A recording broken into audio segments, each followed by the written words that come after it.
So you'd think that the incredibly bruised, battered and divided People's Democratic Party, or PDP, Nigeria's main opposition party, would be choosing its words very carefully indeed, given the monumental challenges it already faces over the North and South chairmanship divide, an issue that could be electorally costly going into 2023. But this weekend we saw yet another sharp and pointed example of the toxic relationship between politics and ethnicity in this country, with the PDP's presidential candidate Atiku Abubakar getting a rude awakening over his comment that Nigeria does not need an Igbo or Yoruba candidate, but a pan-Nigerian like himself who is Fulani. Well, that comment has sent his campaign into a tailspin, with the other main parties calling for him to quit the race, and some analysts even suggesting that his presidential ambition could now be in peril. So how big a reversal in support could this lead to for Mr. Abubakar and his PDP party in at least one part of the country? Could it boost his chances in another? Or could it cost him the election altogether in February? What the average northerner needs is somebody who is from the north and who also understands the other parts of Nigeria and who has been able to build bridges across the rest of the country. This is what the northerner needs. He doesn't need a Yoruba candidate or an Igbo candidate. This is what the northerner needs. So I believe I stand before you as a pan-Nigerian of northern origin. Atiku Abubakar, well, to try to clear the air, if it is at all possible, I'm joined now in the studio by the spokesman of the Atiku Presidential Campaign Council, Charles Aniagwu, who's also the Commissioner for Information in Delta State. Thank you very much indeed for coming in. Thanks for having me. And your special interest in your media profession has been in perception management. How are you going to manage this perception? Well, thank you very much for having me, and let me say that a number of times individuals have asked me if we are related. Of course, Charles Aniagwu and Charles Aniagwu. Yes, I was a bit worried that I might call you Charles Aniagwu. So maybe we'll take it off from there. Now, I would like to look at the issues that you've talked about, and of course, that is in the news from a particular perspective. And I would like to liken it to a flight. When you want to fly, first of all, you have the taking off of the aeroplane, and then you have the mid-air where you attain cruising altitude, and of course you have the landing. And so if you divide it into three, this particular statement also has that three components: the taking off, the midstream, and of course the landing. And so if the whole statement, just like a flight, is 100%, I would like us to first of all take a look at the beginning, which is the taking off, and then we also examine the end, which is the landing. Then later we can come to the cruising altitude. Now, if you divide the 100%, you assign about 3.3% to each of the segments. At the point of taking off, Atiku made it very clear that he's a Nigerian who has been able to build bridges across communities in the north, in the south, and every part of this country. And that these bridges traverse the many communities. And I'm sure you heard that very clearly at the beginning of that statement, when he said that he's a bridge builder. Now let me jump the center, which is the middle, the midstream, where it attained cruising altitude, and then go to the landing. And he said, what the average northerner needs is a pan-Nigerian. And that tells you that he's talking about the country. So if you were to take a look at what I said before about 3.3% to each of the segments, we have now dealt with about 66.6% of the score.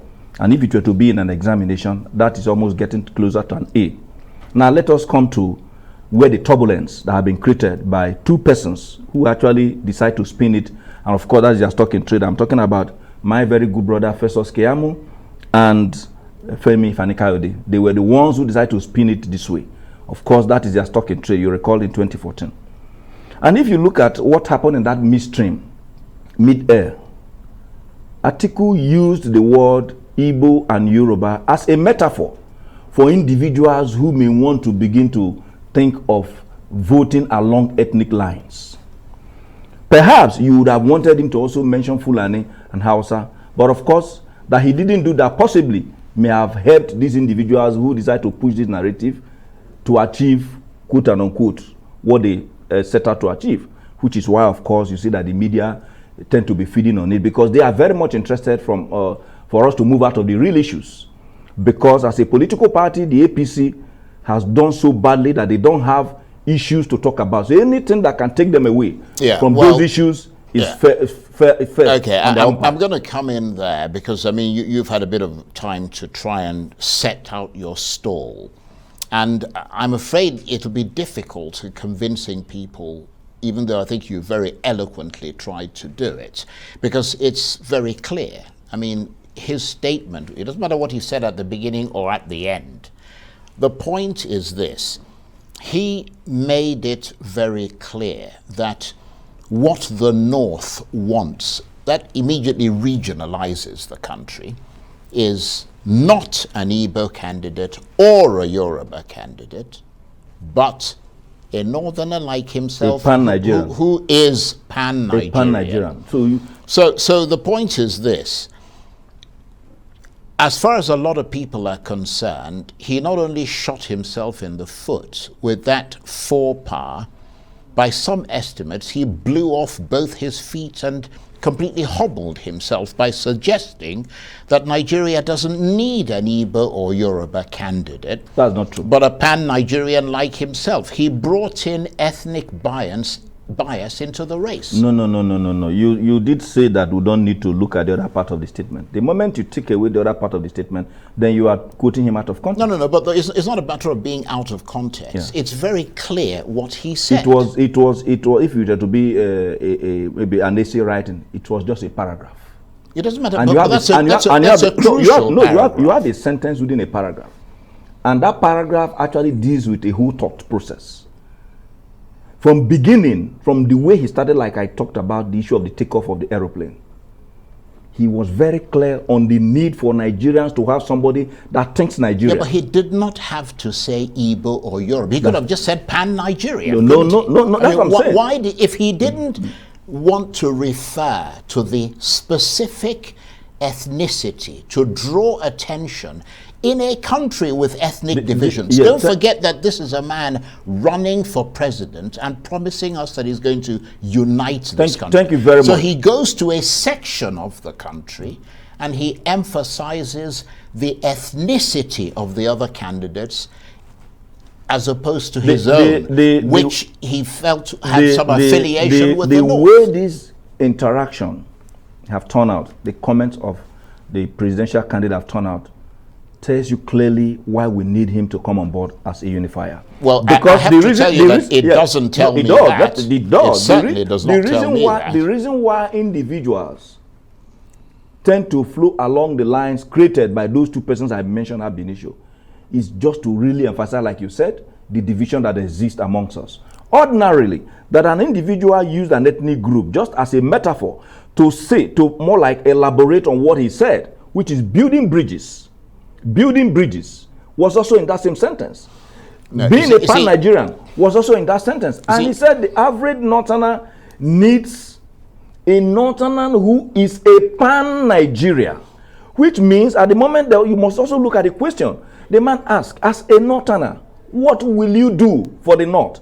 The same, whether you like it or not, every president will have something he needs to do for the different parts of this country. One of the major reasons why the APC-led administration have failed very woefully in the last 7 years is because of their failure to manage our diversity.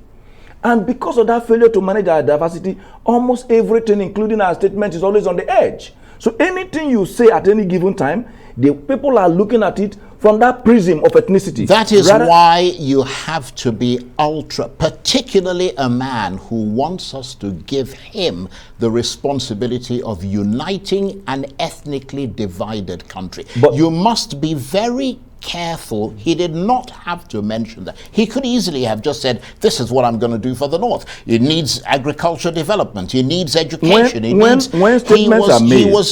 He was using that to try, he was using clearly ethnicity to try to appeal to the North. Look at what the law says. And let me tell you this, some people are arguing that their call... Is it not ethnicity? Their call for him to quit is backed by law, because in section 97, which I'm sure you're familiar with, of the subsection 1 of the 2023 Electoral Act, it says very clearly that a candidate, person or association that engages in campaigning based on religious, tribal or sectional reasons for the purpose of promoting or opposing a particular political party or the election of a particular candidate commits an offense under the Act and can be fined or imprisoned. It is ineluctably clear.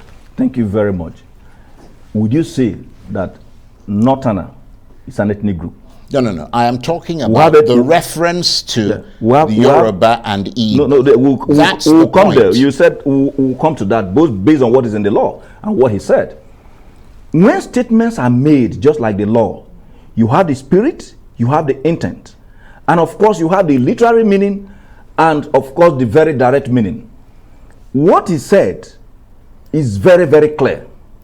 The interpretation is where you are reading from. Interpretation fueled by the two persons I mentioned. Well, I don't think it's an interpretation. No, it is. If a man says you don't need individuals who may come from the prism of ethnicity. No. He didn't say that. He said you don't need an Igbo or a Yoruba candidate. And the other two prominent candidates are Igbo and Yoruba. Yeah, but he said you need a pan-Nigerian. Did you also listen to that in that statement? Of course, I mentioned so that. So what does a pan-Nigerian mean? He means a pan-Nigerian who will be able to cut across both where the Igbos live and where the Yorubas live. He started, you said we don't need to take a look at how he started.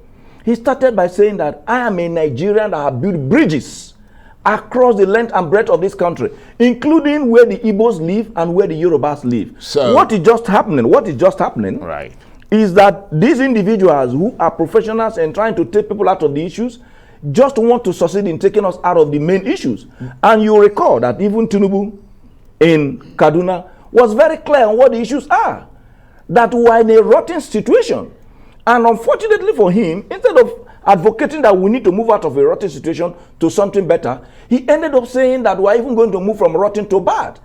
That rotten situation, these are the issues.